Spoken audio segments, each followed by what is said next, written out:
마침내 진태석이 사망했습니다. 사랑하는 사람의 품에서 눈 감게 될 것이라는 홍 셰프의 예언대로 그의 악행에 비하면 너무나 편안한 죽음이 아닌가 싶었지만 한혜라가 일부러 낸 교통사고로 인해 그는 마침내 세상을 떠납니다.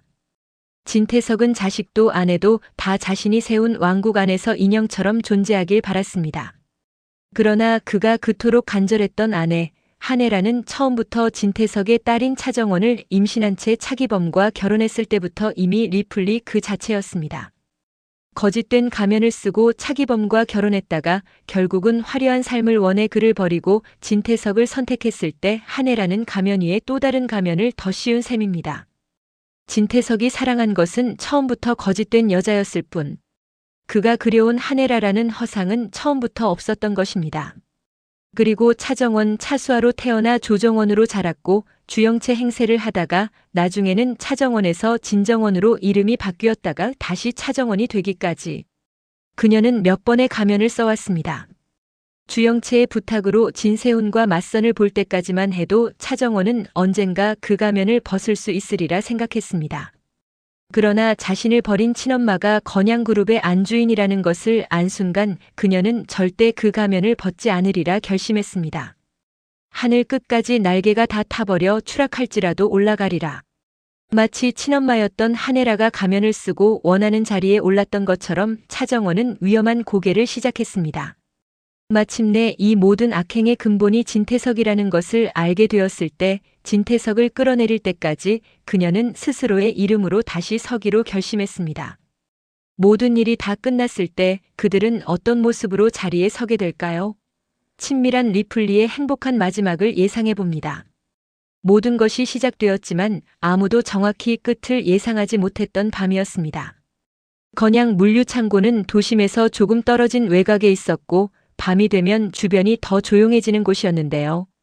가로등 불빛은 창고 벽면에 희미하게 걸렸고 문틈으로 들어오는 바람은 쇠냄새와 먼지를 섞어 실어 나르고 있었습니다. 그곳에 주하늘과 진세미가 있었습니다. 둘은 의자에 결박된 채로 서로를 마주하지도 못한 상태였고 손목과 발목은 단단히 묶여 있었습니다.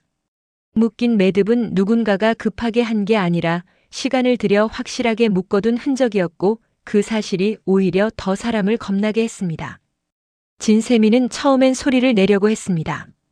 입이 자유로웠으니 도움을 부르면 되지 않나 생각했는데요. 막상 목소리를 내는 순간 창고의 공기가 그 소리를 삼켜버리는 느낌이 들었습니다.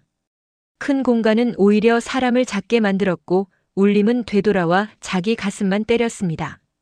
세미는 숨이 가빠졌고 자기 목소리가 떨리는 걸 들으면서 더 크게 공포가 올라왔습니다. 그때 주하늘이 고개를 아주 천천히 돌렸습니다. 그리고 세미에게 아무 말 없이 눈빛으로만 지금은 아니야 라고 말하는 듯 했습니다. 주하늘은 겁이 없는 사람이 아니었습니다. 다만 겁을 숨기는 법을 아는 사람이었습니다. 등 뒤로 묶인 손이 저릿했고 발목이 차가웠으며 뺨에는 먼지가 묻어 있었는데요. 그 와중에도 하늘은 창고 안의 구조를 눈으로 훑었습니다. 비상구가 어디인지 배전함은 어느 쪽인지 바닥에 물건들이 어떻게 쌓여 있는지 확인했고 묶인 줄이 어느 방향으로 당겨져 있는지까지 감각으로 읽으려 했습니다. 그는 세미를 살리겠다는 마음이 먼저였고 그 마음 때문에 오히려 자신이 무너질 틈을 주지 않으려 애썼습니다. 그때부터 냄새가 더 선명해졌습니다. 휘발유 냄새였습니다. 처음엔 단순히 기름 냄새 같은데 정도였지만 시간이 지날수록 목이 따끔했고 속이 울렁거렸으며 눈이 시큰해졌습니다. 바닥 여기저기에 누군가 액체를 뿌린 흔적이 있었고 빛이 없으니 반짝임으로만 겨우 보였는데요. 그 흔적이 길처럼 이어져 있었습니다. 세미는 그 길이 무엇을 향하고 있는지 본능적으로 알았고 그래서 더 숨을 못 쉬었습니다. 살아남고 싶은 마음이 갑자기 너무 이기적으로 느껴져서 세미는 스스로를 책망하려 했으나 그럴 여유조차 없었습니다. 문 쪽에서 발소리가 들렸습니다. 천천히 일부러 소리를 내는 걸 알 수 있을 만큼 느렸습니다. 발소리가 멈추더니 라이터 불 켜는 소리가 났고 작은 불꽃이 어둠 속에서 잠깐 피어올랐다 꺼졌습니다. 그 짧은 불빛에 진세미의 얼굴이 드러났고 눈이 크게 떠져 있었습니다. 그 불빛을 들고 서 있는 사람이 진태석이었습니다. 태석은 급해 보이지 않았습니다. 오히려 모든 걸 다 가진 사람처럼 움직였고 그 느긋함이 가장 무서웠습니다. 그는 라이터를 손가락 사이에서 굴렸고 한 번 켰다가 껐으며 또 켰다가 껐습니다. 그 행동이 단순한 습관 같았지만 사실은 누군가의 심장을 조이는 방식이었습니다. 태석은 주하늘을 보더니 시선을 진세미에게로 옮겼습니다. 그리고 세미를 똑바로 바라보며 말했습니다. 무섭지? 그 말은 위로가 아니었고 확인도 아니었습니다. 태석은 그 말로 세미의 공포를 자기 손에 쥐겠다는 듯 했습니다. 진세미는 울음을 참으려 했습니다. 울면 더 약해 보일까봐, 울면 더 즐길까봐 그랬는데요. 하지만 눈물이 올라오는 건 의지로 막을 수 있는 게 아니었습니다. 세미는 목을 삼켰고 숨을 크게 들이마셨다가 휘발유 냄새에 기침을 했습니다. 그 기침이 터지는 순간 태석의 입꼬리가 아주 살짝 올라갔습니다. 세미는 그 표정을 보는 순간 깨달았습니다. 태석에게 자신들의 공포는 목적이 아니라 과정이라는 것을 말입니다. 주하늘은 그 장면을 보면서 속으로 계산했습니다. 태석은 지금 당장 불을 붙이지 않을 수도 있었고 붙일 수도 있었습니다. 중요한 건 태석이 가능하다는 걸 보여주는 순간 상대가 스스로 무너진다는 걸 알고 있다는 점이었습니다. 하늘은 자신이 흔들리면 세미도 무너진다는 걸 알았고 그래서 눈을 내리깔지 않으려 했습니다. 그러나 심장 박동은 속일 수 없었습니다. 두근거림이 귀까지 올라와서 주변이 더 조용하게 들리는 느낌이 들었는데요. 하늘은 그 고요함이 오히려 위험 신호처럼 느껴졌습니다. 태석은 휴대폰을 꺼냈습니다. 화면 빛이 잠깐 창고의 한쪽을 비췄고 그 빛이 바닥의 휘발유 흔적을 더 선명하게 만들었습니다. 태석은 전화를 걸었고 통화 연결음이 한 번 울린 뒤 상대가 받았습니다. 상대는 공난숙이었습니다. 태석은 통화가 연결되자마자 낮고 단정한 목소리로 말했습니다. 머리카락 한 올이라도 보이면 불 붙인다. 그 말은 협상처럼 들렸으나 사실은 선언이었습니다. 난숙에게 선택권을 주는 척했지만 그 선택이 누구의 생명 위에서 이루어지는지 명확히 보여주는 방식이었습니다. 진세미는 그 순간 진짜로 끝이 가까워졌다는 느낌을 받았습니다. 난숙이 밖에서 뭘 하든 태석은 마음만 먹으면 여기서 모든 걸 끝낼 수 있다는 생각이 머릿속을 꽉 채웠는데요. 세미는 스스로에게 침착해야 해라고 되뇌었지만 몸은 이미 침착하지 못했습니다. 손끝이 차가워졌고 다리는 저릿했으며 시야가 좁아졌습니다. 세미는 주하늘을 보려고 했으나 고개가 잘 돌아가지 않았고 대신 하늘의 숨소리만 들었습니다. 그 숨소리가 흔들리지 않기를 바라면서 세미는 속으로 계속 기도하듯 되뇌었습니다. 주하늘은 태석의 통화를 듣는 동안 한 가지를 확신하려 했습니다. 태석이 지금 가장 원하는 건 공난숙의 움직임을 통제하는 것이며 그 통제의 세미가 인질로 사용되고 있다는 사실이었습니다. 하늘은 그 사실을 똑바로 받아들이면서도 동시에 다른 생각을 끌어올렸습니다. 태석이 너무 확신하고 있을 때 사람은 가장 큰 실수를 한다는 생각이었습니다. 하늘은 그 틈을 기다렸고 기다리는 동안에도 세미가 무너지지 않게 만들어야 했습니다. 그래서 하늘은 아주 작게 들릴 듯 말 듯한 목소리로 세미에게 말했습니다. 눈 감지 마. 세미는 그 말에 고개를 끄덕이려 했으나 그 작은 움직임조차 태석에게 들킬까봐 멈췄습니다. 대신 눈을 크게 뜨고 눈물 맺힌 채로 하늘을 향해 시선을 고정했습니다. 태석은 통화를 끝내고 휴대폰을 주머니에 넣었습니다. 그는 라이터를 다시 켰고 불꽃이 잠깐 살아났습니다. 불꽃은 작았지만 그 작은 불꽃 하나로 이 공간 전체가 한순간에 지옥이 될 수 있음을 모두가 알고 있었습니다. 태석은 불꽃을 바라보다가 마치 별것 아니라는 듯 껐습니다. 그리고 한 발 또 한 발 천천히 다가왔습니다. 주하늘은 그 발걸음을 들으면서도 고개를 숙이지 않았고 오히려 태석의 손을 봤습니다. 라이터를 쥔 손, 휘발유 냄새가 배어있을 손, 그 손이 어디로 움직이는지 읽어야 했습니다. 진세미는 하늘의 시선을 따라가다 자신도 모르게 숨을 삼켰습니다. 공포는 사람을 멍하게 만들었고 멍함은 순간 판단을 늦췄습니다. 그 늦음이 치명적일 수 있다는 걸 세미도 알고 있었습니다. 세미는 속으로 자신을 다잡았고 울음이 목까지 차올랐으나 참았습니다. 그 참는 힘이 강해서가 아니라 하늘이 무너지지 않으려 애쓰고 있다는 걸 봤기 때문이었습니다. 세미는 그 애씀에 기대고 싶었고 그 기대가 자신을 움직이게 했습니다. 태석은 잠깐 멈춰 섰습니다. 그리고 주하늘과 진세미를 번갈아 보며 아주 낮게 말했습니다. 내가 오늘 여기서 끝내면 아무도 못 막아. 그 말은 협박이었고 동시에 자랑이었으며 시험이었습니다. 주하늘은 그 말을 듣는 순간 마음속에서 분노가 솟았고 그 분노가 자신을 성급하게 만들 수 있다는 걸 알아차렸습니다. 그래서 하늘은 분노를 눌렀고 대신 더 차갑게 계산하려 했습니다. 지금은 맞서 싸울 때가 아니라 탈출할 틈을 만들어야 하는 시간이라는 것을 스스로에게 반복해서 주입했습니다. 그날 밤 창고 안에는 누구도 믿을 수 없는 공기가 깔렸고 작은 불꽃 하나가 모든 운명을 바꿀 수 있는 상태였습니다. 주하늘은 세미의 숨소리를 들으면서 반드시 살아서 나가야 한다고 마음을 굳혔고 진세미는 하늘의 눈빛을 붙잡고 끝까지 버티기로 결심했습니다. 진태석은 그 결심이 얼마나 버틸 수 있는지 시험하듯 라이터를 다시 손끝에서 굴리며 조용히 웃었습니다. 그 밖이 더 차가웠던 시간으로 흘러갔습니다. 창고 안에서 주하늘과 진세미가 숨을 죽이고 버티고 있는 동안 바깥의 사람들은 한 번의 판단 실수로 두 사람을 잃을 수도 있다는 사실을 너무 또렷하게 알고 있었는데요. 알고 있다는 게 오히려 사람을 더 조급하게 만들었고 조급함이 가장 위험한 변수라는 것도 모두가 경험으로 알고 있었습니다. 공난숙은 전화가 끊긴 뒤에도 휴대폰을 한참 쥔 채로 서 있었습니다. 그녀의 표정은 변하지 않았고 눈도 거의 깜빡이지 않았는데요.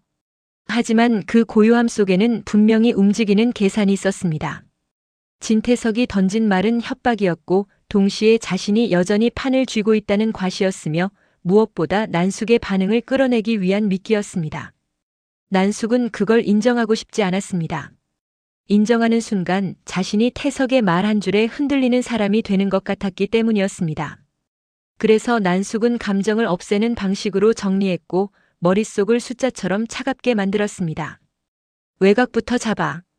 난숙은 짧게 말했고 주변에 있던 경호팀과 비서들은 그 말 한마디로 방향을 잡았습니다.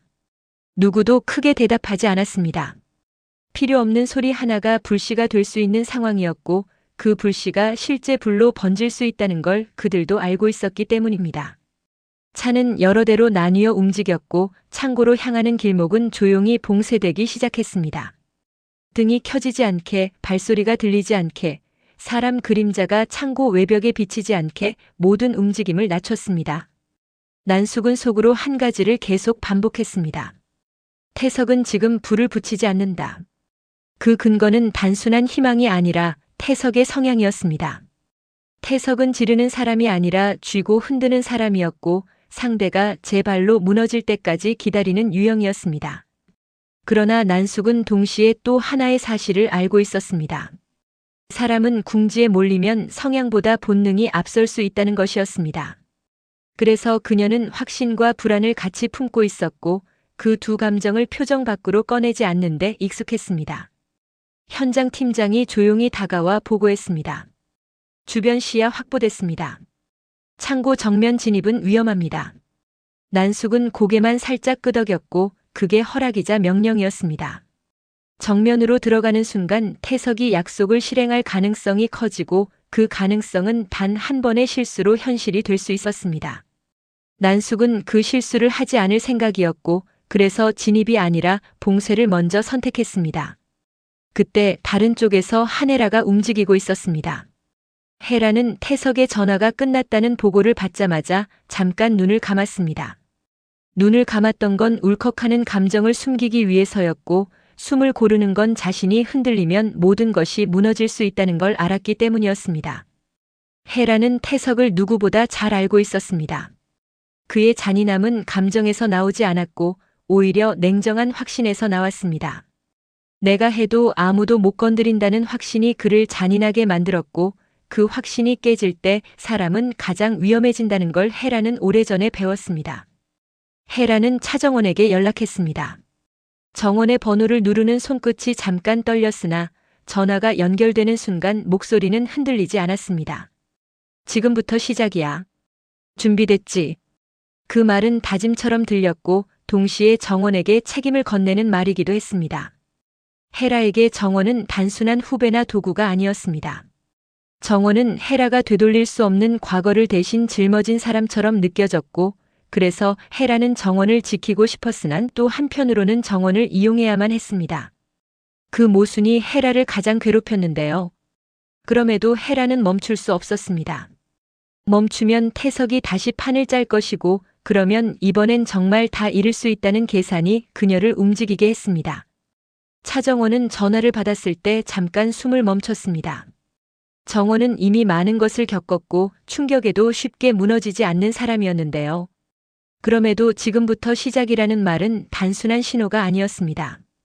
그 말은 이제 돌이킬 수 없다는 의미였고, 이제는 어떤 감정도 변명으로 남겨둘 수 없다는 의미였습니다. 정원은 짧게 대답했습니다. 알겠습니다. 짧은 대답이었지만 그 안에는 결심이 들어 있었습니다. 정원은 자신이 무엇을 해야 하는지 알고 있었고 무엇을 포기해야 하는지도 알고 있었습니다. 이 모든 움직임이 있는 동안 창고 안의 주하늘은 밖에서 무슨 일이 벌어지는지 알 수 없었습니다. 그것이 가장 불안한 지점이었습니다. 희망은 바깥에 있었지만 바깥은 보이지 않았고 보이지 않는 희망은 때로 공포보다 더 사람을 미치게 했습니다. 하늘은 그 불안을 세미가 느끼지 않게 하려 했습니다. 그래서 일부러 호흡을 길게 했고 몸을 크게 움직이지 않았으며 세미에게 들릴 만한 작은 소리로 속삭였습니다.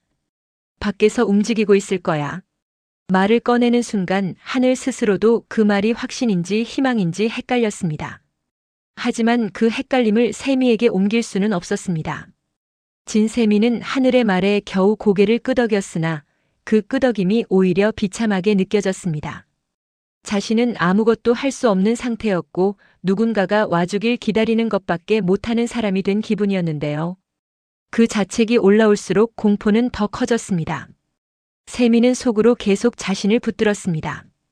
울면 안 돼. 무너지면 안 돼. 하지만 눈물은 멈추지 않았고 눈물 때문에 시야가 흐려져서 더 무서웠습니다.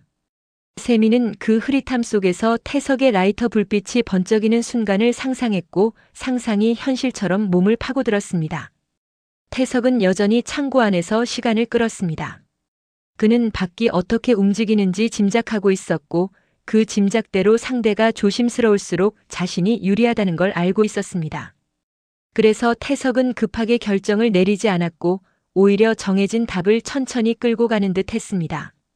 그러나 그 느긋함 속에서도 한 가지 균열이 있었습니다. 태석은 주하늘을 의식했습니다. 하늘이 조용히 버티는 모습이 태석을 불편하게 만들었고 그 불편함이 태석의 손끝에 미세한 긴장을 남겼습니다. 태석은 결국 주하늘에게 시선을 고정한 채 말했습니다. 너는 왜 이렇게 조용하냐? 그 말은 질문이었으나 사실은 흔들어 보려는 시도였습니다. 주하늘은 대답하지 않았습니다. 대답하면 자신의 목소리가 떨릴 수도 있었고 떨리면 태석이 그 떨림을 파고들 수 있었습니다. 하늘은 말 대신 눈으로 태석을 똑바로 봤고 그 눈빛이 태석에게 쉽게 무너지지 않는다는 메시지를 던졌습니다. 그 메시지가 태석을 더 자극할 수도 있다는 걸 알면서도 하늘은 물러서지 않았습니다. 그 순간 하늘은 자기 안에서 선택을 했습니다. 내가 흔들리면 세미가 끝난다. 그 생각이 하늘을 버티게 했고 버티는 힘이 태석의 계산을 아주 조금씩 어긋나게 만들었습니다. 바깥에서는 난숙이 끝내 결단을 내렸습니다. 진입하지 마. 대신 불씨가 되는 요소를 없애. 그 말은 정면 돌파가 아니라 태석이 불을 붙일 조건을 하나씩 제거하라는 의미였습니다. 외곽 조명 차단, 주변 접근 차단, 창고 주변 차량 이동 통제, 그리고 무엇보다 태석에게 누군가가 들어왔다는 확신을 주지 않는 방식으로 압박을 가하는 계획이었습니다. 난숙은 공격이 아니라 공간 자체를 통제하려 했습니다. 태석이 자신이 세운 규칙 안에서만 움직이게 만들겠다는 의도였습니다. 그러나 그 순간에도 난숙은 가슴 한편이 차갑게 식는 걸 느꼈습니다. 만약 태석이 규칙을 깨면 그때는 어떤 통제도 소용없다는 걸 알고 있었기 때문입니다. 난숙은 그 불안을 삼켰고 다시 표정을 지웠습니다. 그리고 조용히 마치 스스로에게 명령하듯 말했습니다. 오늘은 누구도 잃지 않는다. 그 밤 창고 안과 밖은 서로 보이지 않으면서도 같은 시간을 공유하고 있었고 각자의 자리에서 각자의 방식으로 한 번의 선택이 모든 것을 갈라놓을 수 있다는 걸 견디고 있었습니다. 아주 짧은 시간에 사람이 얼마나 많은 결정을 할 수 있는지 그리고 그 결정이 얼마나 잔인하게 운명을 가르는지 보여주는 구간이었습니다. 창고 안은 여전히 휘발유 냄새로 가득했고 공기는 묵직하게 가라앉아 있었으며 숨을 들이마실 때마다 목이 따끔했습니다. 진태석은 라이터를 손끝에서 굴리며 여유를 부리는 척했으나 눈동자만큼은 계속 움직이고 있었습니다. 그는 누군가가 밖에서 뭔가를 준비하고 있다는 걸 감으로 알고 있었고 그래서 더 천천히 더 확실하게 상대를 흔들어 놓으려 했습니다. 주하늘은 그 움직임을 놓치지 않으려 했습니다. 그는 태석이 불을 붙일 수 있다는 사실을 보여주는 순간이 가장 위험하다는 걸 알고 있었고 동시에 그 순간이야말로 태석이 가장 방심할 수 있는 순간이라는 것도 알고 있었습니다. 하늘은 방심을 기다렸습니다. 하지만 기다림은 생각보다 잔인했습니다. 기다리는 동안에도 세미는 곁에서 숨을 떨었고 그 떨림이 하늘의 신경을 갉아먹었습니다. 하늘은 세미를 진정시키고 싶었으나 말 한마디가 태석의 관심을 끌 수 있다는 사실이 더 무서웠습니다. 진세미는 눈물이 마르지 않았습니다. 울고 싶어서 우는 게 아니라 몸이 공포를 배출하는 방식이 눈물밖에 없어서 그랬는데요. 세미는 자신이 울면 하늘에게 짐이 될까봐 고개를 돌리고 싶었지만 고개를 돌리는 움직임조차 큰 소리처럼 느껴져서 그냥 버텼습니다. 세미는 속으로 수백 번 되뇌었습니다. 지금은 소리내면 안 돼. 지금은 움직이면 안 돼. 그러나 사람이 두려우면 가장 먼저 움직이고 싶은 건 발이 아니라 혀였습니다. 살려주세요라는 말이 목구멍까지 올라오는데 그 말을 삼키는 순간마다 속이 뒤집혔습니다. 진태석은 한 걸음 더 다가왔습니다. 라이터가 켜지며 작은 불꽃이 피어올랐고 그 불빛이 태석의 얼굴을 잠깐 드러냈습니다. 그 얼굴은 잔혹하다기보다 오히려 담담했습니다. 그 담담함이 더 무서웠습니다. 태석은 불꽃을 바닥 쪽으로 아주 천천히 낮췄습니다. 휘발유가 뿌려진 바닥 위로 불꽃이 가까워지는 그 순간 창고 전체가 숨을 멈춘 것 같았습니다. 세미는 그 장면을 보며 정신이 멍해졌고 하늘은 심장이 내려앉는 느낌을 받았으나 동시에 그 순간이 지금일 수 있다는 생각을 했습니다. 하늘은 손목의 매듭을 조금씩 비틀어 왔습니다. 이미 피부가 쓸려 따끔거렸고 피가 날 것 같았으나 통증은 오히려 집중을 도와줬습니다. 하늘은 매듭의 결이 어디로 잡혀 있는지 감각으로 찾아냈고 손목을 안쪽으로 비틀며 틈을 만들었습니다. 그 틈이 완전히 풀리는 건 아니었지만 한 번에 끊을 수 있는 상태로 만드는 것이 목표였습니다. 그리고 하늘은 세미의 매듭을 눈으로 확인했습니다. 세미의 손목은 더 얇았고 매듭은 더 깊게 파고들어 있었습니다. 하늘은 속으로 판단했습니다. 내가 먼저 풀고 세미를 풀어야 해. 순서가 바뀌면 둘 다 끝난다. 태석의 손끝이 바닥에 닿기 직전 밖에서 아주 미세한 소리가 들렸습니다.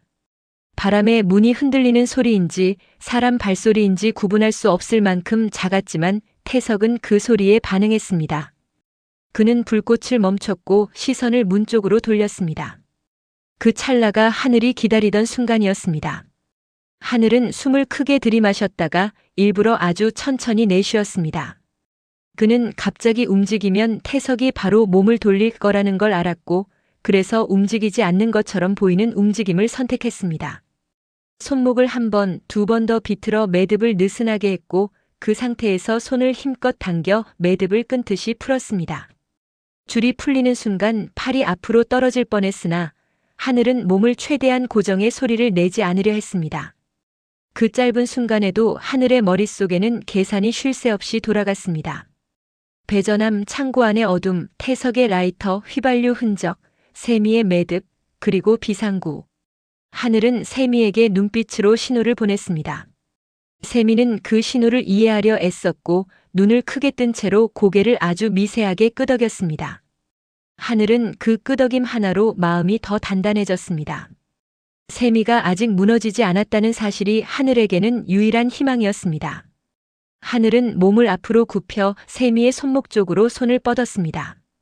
그 움직임이 들키면 끝이었기 때문에 하늘은 손을 최대한 바닥에 붙이듯 낮게 움직였고 줄을 잡는 순간 손가락에 힘을 모았습니다. 줄은 예상보다 더 단단했습니다. 하늘은 순간적으로 조급해졌고 그 조급함이 손끝을 떨리게 했습니다. 하늘은 그 떨림을 눌러야 했습니다. 그래서 하늘은 속으로 스스로를 다그쳤습니다. 지금은 힘으로 하는 게 아니라 결로 풀어야 한다. 하늘은 매듭의 방향을 찾았고 줄을 비틀어 틈을 만들었으며 손가락을 파고들게 해 한 번에 매듭을 풀어냈습니다. 그때 태석이 다시 고개를 돌렸습니다. 불꽃은 아직 꺼지지 않았고 태석의 시선이 하늘과 세미 쪽으로 돌아오는 순간 하늘은 세미의 마지막 매듭을 풀어내는 중이었습니다. 하늘의 머릿속이 새하얘졌습니다. 시간이 늘어나는 느낌이 들었고 태석의 눈동자가 느리게 다가오는 것처럼 보였습니다. 세미는 태석의 시선을 느낀 듯 숨을 크게 들이마셨고 그 숨소리가 들리면 끝이라고 생각한 하늘은 순간적으로 세미의 입을 손으로 막을 뻔했습니다. 그러나 그 행동이 더 큰 소리가 될 수 있다는 걸 깨달았고 하늘은 이를 악물었습니다. 태석은 멈췄습니다. 그는 뭔가 이상하다는 걸 느낀 듯 했으나 확신하지는 못했습니다. 확신하지 못할 때 사람은 망설이고 그 망설임이 틈이 됩니다. 하늘은 그 틈을 잡았습니다. 세미의 매듭이 풀리는 순간 하늘은 세미의 손을 잡고 아주 낮은 목소리로 말했습니다. 지금 뛰어. 세미는 그 말을 듣는 순간 몸이 먼저 반응했습니다. 다리가 저릿했으나 일어섰고 무릎이 풀릴 것 같았으나 버텼습니다. 둘이 동시에 일어나는 순간 의자가 쓰러질 뻔했는데요. 하늘은 의자를 발로 지탱해 소리를 막았고 그 동작이 또 한 번의 아슬아슬한 순간을 만들어냈습니다. 그때 밖에서 전기가 끊기는 듯한 변화가 있었습니다. 창고 안에 희미한 빛이 더 꺼졌고 아주 작은 조명마저 사라졌습니다. 완전한 어둠이 내려앉았습니다. 하늘은 그 어둠을 기회로 삼았습니다. 그는 이미 배전함 위치를 눈으로 확인해 두었고 태석이 문 쪽을 의식하는 순간 배전함을 차단해 창고를 보이지 않는 공간으로 만들어버린 것입니다. 태석은 불꽃을 들고 있었으나 어둠 속에서 그 불꽃은 오히려 자신의 위치만 드러내는 표식이 되었습니다. 세미는 어둠 속에서 방향 감각을 잃을 뻔했습니다. 그녀는 순간적으로 패닉이 올라왔고 몸이 굳었습니다. 그때 하늘이 세미의 손목을 꽉 잡았습니다. 그 손의 압력이 세미에게 말해주었습니다. 멈추지 마. 지금 멈추면 끝이야. 세미는 그 압력에 다시 움직였고 하늘이 이끄는 방향으로 비상구 쪽을 향해 달렸습니다. 태석은 뒤에서 소리를 질렀습니다. 그 소리는 분노였고 당황이었으며 무엇보다 자신이 통제하던 판이 깨졌다는 사실에 대한 본능적 반응이었습니다. 라이터 불꽃이 흔들렸고 태석은 불꽃을 바닥에 던지려는 듯 손을 낮췄습니다. 그 순간 하늘은 머릿속으로 불이 붙는 소리를 상상했습니다. 휘발유는 순식간에 번질 것이고 그럼 출구로 가는 길도 불길이 막을 수 있었습니다. 하늘은 그 가능성을 떠올리는 순간 세미의 손을 더 세게 잡아당겼습니다. 비상구 문은 생각보다 무거웠습니다. 세미는 손이 떨려 손잡이를 제대로 잡지 못했고 그 떨림이 하늘의 심장을 다시 조였습니다. 하늘은 세미의 손 위로 자신의 손을 겹쳐 잡았고 둘이 동시에 문을 밀었습니다. 문이 삐걱 소리를 내며 열렸고 그 소리가 태석에게 방향을 알려주는 것 같아 하늘은 순간적으로 등골이 서늘해졌습니다. 그러나 문이 열리자 바깥 공기가 밀려 들어왔고 그 차가운 공기가 두 사람의 폐를 때렸습니다. 그 공기는 살았다는 증거처럼 느껴졌습니다. 밖은 완전히 안전하지 않았습니다. 그들은 곧바로 경호팀의 손에 붙잡혔고 움직이지 말라는 낮은 목소리를 들었습니다. 하지만 그 목소리는 위협이 아니라 보호였습니다. 하늘은 그제야 무릎 힘이 풀렸고 세미는 주저앉아 울음을 터뜨렸습니다. 울음은 이제 참을 이유가 없었습니다. 세미는 아버지가 나를 인질로 삼았다는 현실을 입 밖으로 꺼내지 못한 채 그 사실을 울음으로만 토해냈습니다. 주하늘은 세미의 어깨를 지탱해주며 뒤를 돌아봤습니다. 창고 문틈으로 어둠이 새어나오고 있었고 그 어둠 속에는 아직 진태석이 있었습니다. 하늘은 그 어둠을 바라보며 속으로 다짐했습니다. 이 밤을 끝내는 건 도망이 아니라 진실이라는 것을 말입니다. 그리고 그 진실이 열리기 시작한 순간 진태석의 왕국은 조용히 금이 가기 시작했습니다. 창고에서 살아나온 두 사람이 살았다는 사실만으로 끝나지 않는다는 걸 보여주는 시간으로 이어졌습니다. 몸이 살아남았다고 해서 마음까지 바로 정상으로 돌아오는 건 아니었고, 오히려 그날 이후부터는 더 많은 사람들의 진짜 얼굴이 드러나는 쪽으로 일이 흘러가기 시작했는데요. 누군가는 그 진짜 얼굴을 드러내기 위해 칼을 꺼냈고, 누군가는 그 칼을 맞기 전에 먼저 테이블을 뒤집을 생각을 했습니다. 창고에서 빠져나온 직후 진세미는 차 안에서도 계속 몸을 떨었습니다. 경호팀이 담요를 덮어줬고 누군가는 따뜻한 물을 건넸으나 세미의 손은 컵을 제대로 잡지 못했습니다. 그 떨림은 추위 때문이라기보다 공포가 아직 몸에 남아있기 때문이었습니다. 세미는 머릿속으로 계속 같은 장면을 반복했습니다. 휘발유 냄새, 라이터 불빛, 어둠 속에서 문 손잡이를 잡던 순간, 그리고 아버지라는 단어가 그 모든 장면 위에 얹혀지는 느낌이었습니다. 세미는 입술을 깨물었고 그 순간에도 자신이 울면 누군가에게 약점이 될까봐 참으려 했는데요. 참는 습관은 오랜 시간 만들어진 것이었고 그 습관이 지금은 자신을 더 괴롭게 만들었습니다. 주하늘은 세미를 지켜보면서도 눈을 감고 쉬지 못했습니다. 안도감이 올라오는 동시에 그 안도감이 잠깐이라도 방심으로 이어지면 다시 같은 일이 반복될 수 있다는 두려움이 따라붙었기 때문입니다. 하늘은 자신이 지금 해야 할 일이 무엇인지 알고 있었습니다. 살아나온 건 결과가 아니라 과정의 한 장면이었고 진짜 싸움은 이제부터 시작이라는 걸 인정할 수밖에 없었습니다. 그러나 인정하는 순간 하늘은 속이 뒤집히는 감정을 느꼈습니다. 누군가의 악행을 증명해야만 하는 현실이 너무 더러웠고 그 더러움 속에서 자신도 어쩔 수 없이 더러워질 수밖에 없다는 사실이 싫었습니다. 그때 공난숙은 현장을 통제하며 아주 차갑게 움직였습니다. 난숙은 세미를 확인하자마자 표정이 아주 미세하게 풀렸고 그 풀림은 기쁨이 아니라 계산이었습니다. 지금부터는 말 한마디도 조심해. 난숙은 세미에게 직접 말하지 않았고 비서에게 낮게 지시했습니다. 병원으로 이동, 휴대폰 차단, 기자 차단, 주변 인물들의 동선 정리. 그 모든 지시는 딸을 보호한다는 말로 포장할 수 있었으나 실은 건양의 판을 지키기 위한 움직임이었습니다. 난숙에게 세미는 딸이기도 했고 동시에 판 위의 말이기도 했습니다. 그 사실이 잔인하다는 걸 난숙도 모르는 건 아니었으나 그녀는 잔인함을 죄책감으로 바꾸는 대신 필요로 정리해버리는 사람입니다. 세미는 난숙의 시선을 느끼고도 고개를 들지 못했습니다. 고개를 들면 무너질 것 같았고 무너지면 다시 누군가의 손에 잡힐 것 같았습니다. 세미는 속으로 생각했습니다. 엄마는 지금 나를 안아줄까 아니면 또 정리할까? 그 질문이 나오자마자 세미는 스스로를 책망했습니다. 지금 같은 상황에서 엄마에게 따뜻함을 기대하는 게 사치처럼 느껴졌기 때문입니다. 그런데도 사람은 위기에서 가장 원초적인 걸 원합니다.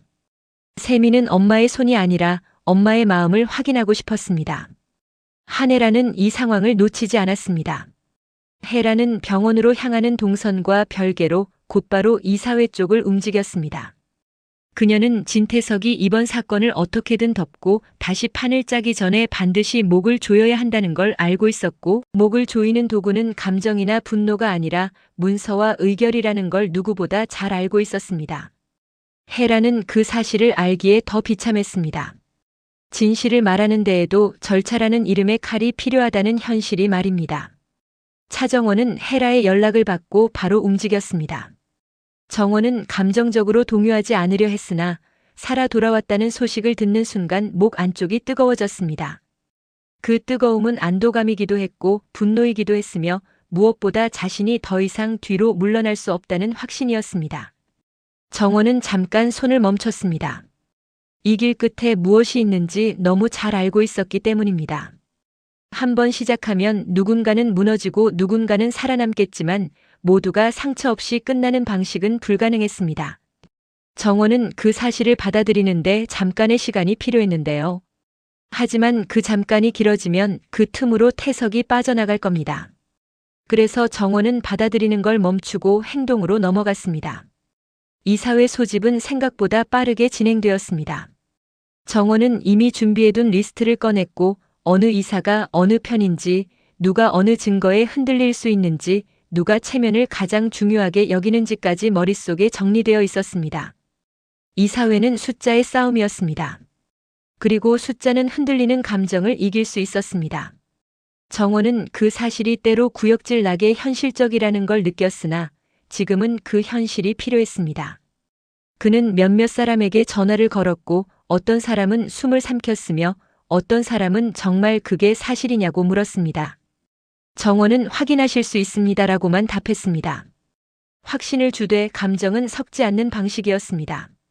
그 과정에서 김수석이 핵심이었습니다.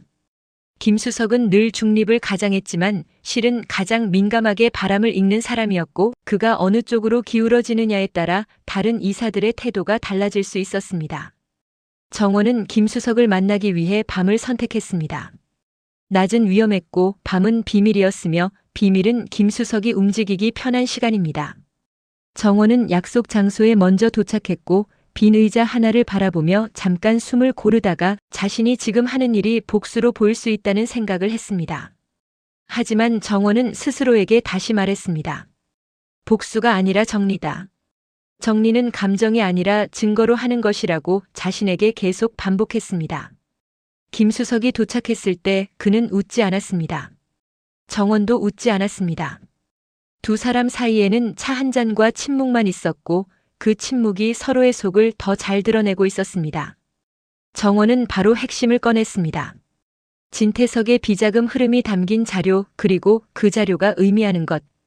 김수석의 손가락이 종이 위를 천천히 지나갔고 그의 얼굴이 굳어졌습니다. 그 굳어짐은 충격이라기보다 이건 피할 수 없겠구나라는 체념에 가까웠습니다. 이걸로 끝까지 가시겠다는 겁니까? 김수석이 낮게 물었고 정원은 고개를 끄덕였습니다. 그 끄덕임은 단단했으나 정원의 속은 복잡했습니다. 이 길 끝에는 태석이 무너지는 장면이 있을 것이고 그 장면은 정원에게도 고통일 수밖에 없었습니다. 정원은 태석을 미워했으나 태석이 무너지는 방식이 잔인해질수록 자신도 함께 더럽혀지는 기분이 들었기 때문입니다. 그럼에도 정원은 멈추지 않았습니다. 멈추면 그 더러움이 더 길어질 뿐이라는 걸 알았고 더 길어지는 건 결국 더 많은 사람을 다치게 만든다는 걸 알았기 때문입니다. 이사회 당일 회의실 공기는 평소보다 더 무거웠습니다. 사람들은 서로 인사를 했으나 눈을 오래 맞추지 않았고 의자에 앉을 때도 평소보다 조심스러웠습니다. 누군가는 이미 소문을 들었고 누군가는 아직 정확히 모르지만 분위기만으로도 뭔가 큰일이 터졌다는 걸 느끼고 있었습니다. 진태석은 회의실에 들어오며 여전히 여유로운 척했으나 그 여유는 두꺼운 코트처럼 과장된 것이었습니다. 그의 눈빛은 날카로웠고 손끝은 미세하게 긴장해 있었습니다. 정원은 태석을 보며 심장이 한번 크게 뛰었으나 얼굴은 가만히 두었습니다. 그는 감정이 얼굴로 올라오는 순간 패배라는 걸 알고 있었고 태석은 그걸 놓치지 않을 사람이었습니다. 정원은 서류를 올렸고 의장이 안건을 읽기 시작했습니다. 그리고 그 안건은 단순한 경영 판단이 아니었습니다. 경영권 박탈, 의결권 제한, 고발이라는 단어들이 차례로 나왔고 그 단어들은 사람들의 목을 조였습니다. 태석은 그제야 웃음을 거뒀습니다. 표결은 예상보다 빠르게 흘러갔습니다. 1명, 2명, 3명. 결국 압도적인 찬성이 나왔고 그 숫자가 찍히는 순간 태석은 잠깐 눈을 감았습니다. 그 눈 감음은 패배를 인정하는 것이 아니었습니다. 태석은 여전히 다음 수를 찾고 있었고 이 판이 끝나지 않았다고 믿고 싶어 했습니다. 그러나 숫자는 냉정했고 그 냉정함은 태석의 확신을 조금씩 무너뜨렸습니다. 회의가 끝나갈 무렵 정원은 태석의 뒤에 섰습니다. 태석은 그 기척을 느끼고도 뒤를 돌아보지 않았습니다. 돌아보는 순간 자신이 흔들린다는 걸 알았기 때문입니다. 정원은 낮고 차가운 목소리로 아주 짧게 말했습니다. 넌 끝났어. 그 말은 승리의 선언이라기보다 길게 끌어온 악몽을 마침표 찍는 말처럼 들렸습니다. 그리고 그 마침표가 찍히는 순간 진태석의 왕국은 조용히 금이 가기 시작했습니다. 승리로 포장할 수 없는 승리의 형태로 흘러갔습니다. 이 사회가 끝났다고 해서 모든 것이 끝난 건 아니었고 오히려 그때부터 진짜 결말이 시작되는 느낌이었는데요. 누군가는 무너졌고 누군가는 올라섰으며 누군가는 끝내 마지막 선택으로 모든 판을 닫아버렸습니다. 이사회장은 회의가 끝난 뒤에도 한동안 정적이 남아 있었습니다. 의결이 통과된 순간의 숫자는 이미 태석의 권력을 잘라냈지만 사람들의 표정은 후련함과 불편함이 섞여 있었습니다. 왜냐하면 오늘 통과된 건 단순한 경영권 박탈이 아니었고 한 사람의 인생과 죄가 동시에 공개되는 자리였기 때문입니다. 진태석은 그 자리에서 도망치듯 나가지 않았습니다. 그는 겉으로는 무너진 티를 내지 않으려 했고 잠깐 정장을 정리했으며 시선도 끝까지 유지하려 했는데요. 하지만 사람들은 보았습니다. 태석이 회의실 문을 나서는 순간 어깨가 아주 미세하게 처졌다는 것을 말입니다. 그 미세한 변화가 오히려 더 공포스러웠습니다.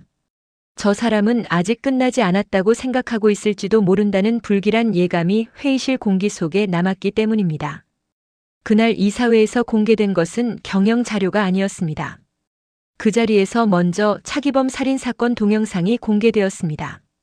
영상은 길지 않았고 오히려 짧아서 더 잔인했습니다. 사람들이 상상으로만 떠올리던 가능성이 화면 속에서 실제가 되는 순간 말이 사라졌습니다. 한숨도 탄식도 크게 나오지 않았고 그 대신 누군가의 손이 테이블 아래에서 움켜쥐어졌으며 누군가는 물을 마시다 컵을 내려놓지 못하고 멈춰버렸습니다. 그 침묵은 충격이기도 했고 스스로가 그동안 외면해왔다는 죄책감이기도 했습니다. 곧이어 차정원을 옥상에서 밀어버린 동영상이 공개되었습니다. 그 장면은 사람들의 심리를 더 잔인하게 흔들었습니다.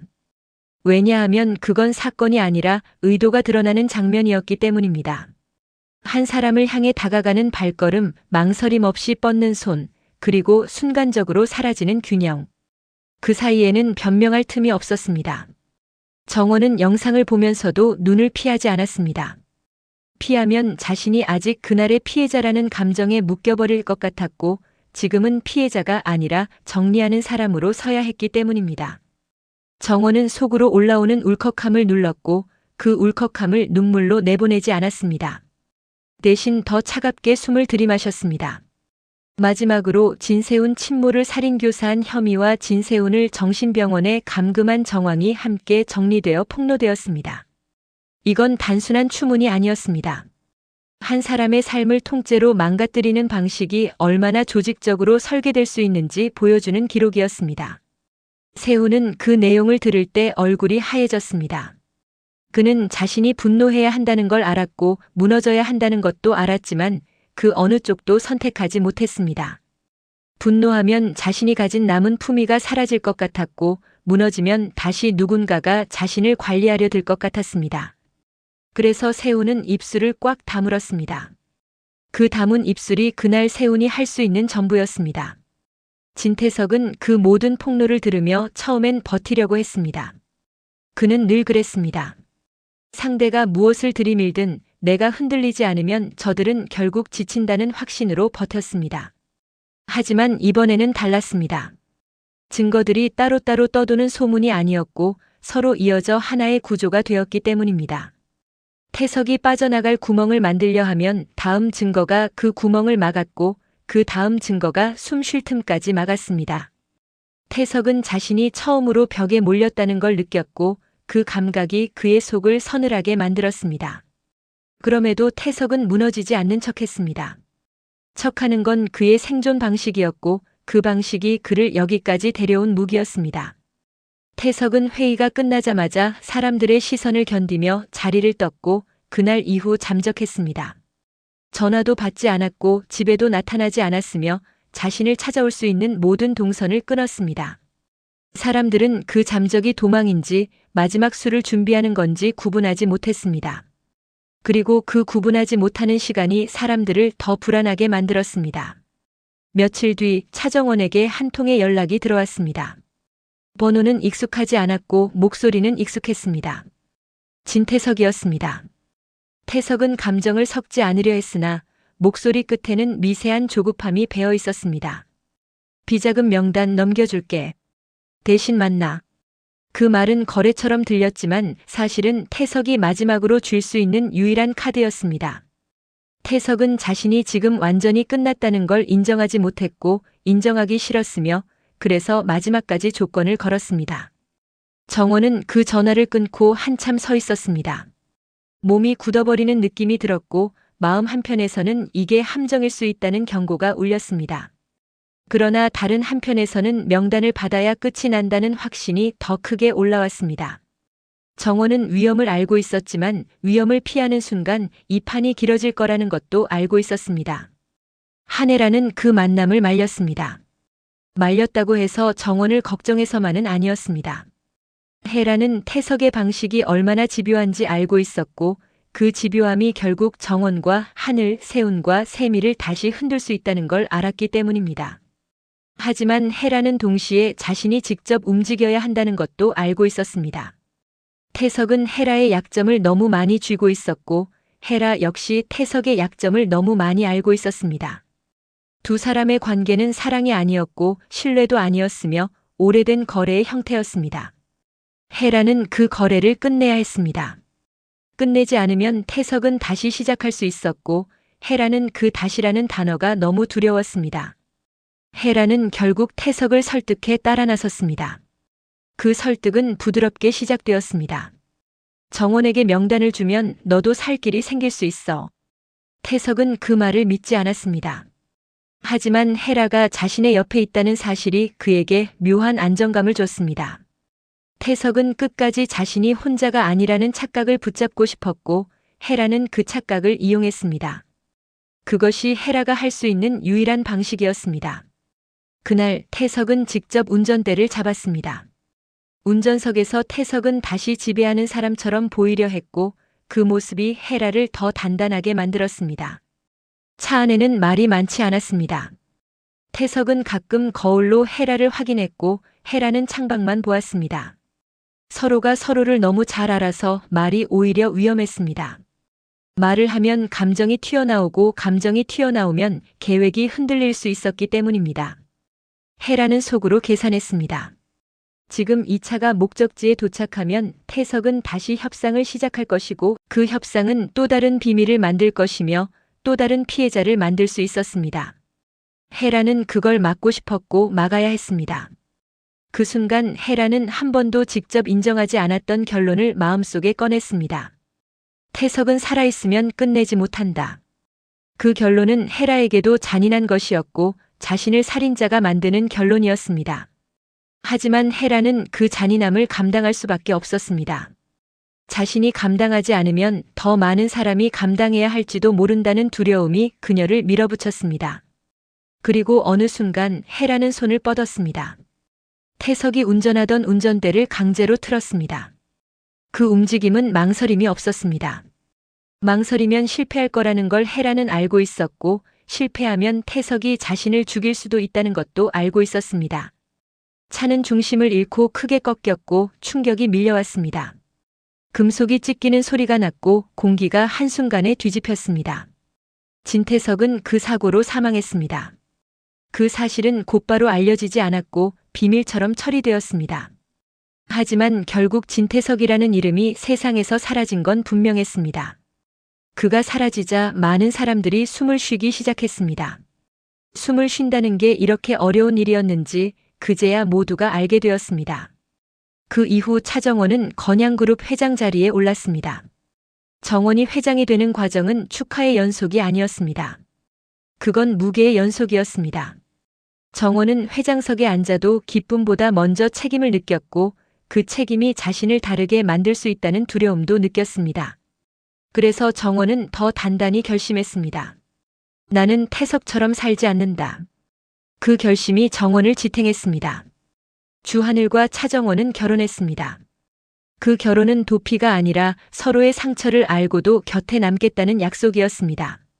하늘은 정원의 손을 잡으면서도 자신이 평생 지킬 것이 무엇인지 다시 확인했고 정원은 하늘을 보며 내가 더 이상 혼자가 아니다라는 사실을 받아들였습니다.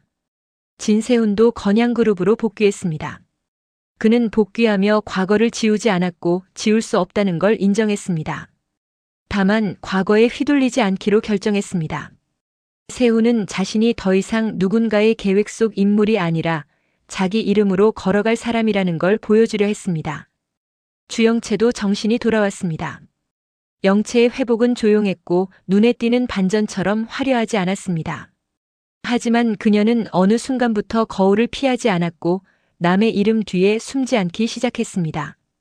그 변화는 작은 것 같았으나 영채에게는 가장 큰 변화였습니다. 마지막으로 공난숙과 한혜라는 두 사람 앞에 섰습니다. 그들은 자신들이 만들어낸 비밀과 계략이 어떤 파국을 낳았는지 똑똑히 보았고 이제는 더 이상 그 방식으로 살지 않겠다고 약속했습니다. 그 약속은 갑자기 착해진 선언이 아니라 더는 버틸 수 없다는 깨달음이었습니다. 그리고 그 깨달음은 진짜 삶으로 이어질 수밖에 없었습니다.